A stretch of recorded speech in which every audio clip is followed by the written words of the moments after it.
ওই জাতীয়ই। সেটা হলো যে একটা লোকের অনেকদিন পরে বাচ্চা হয়েছে।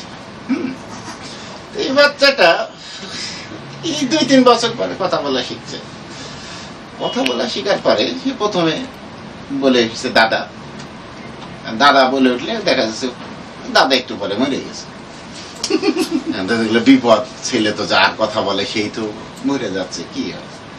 আবার 2 দিন পরে দাদি বলে উঠলো, দাদি গেছে, শেষ। এখন দাদা দাদি যেহেতু আসছে, যেহেতু বাপ মনে করছে আল্লাহ রে এবার আমি মরছি।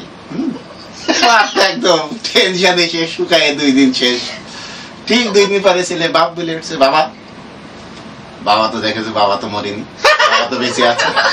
পরে শোনা গেল যে পাশের বাড়ি সালাম মরে গেছে।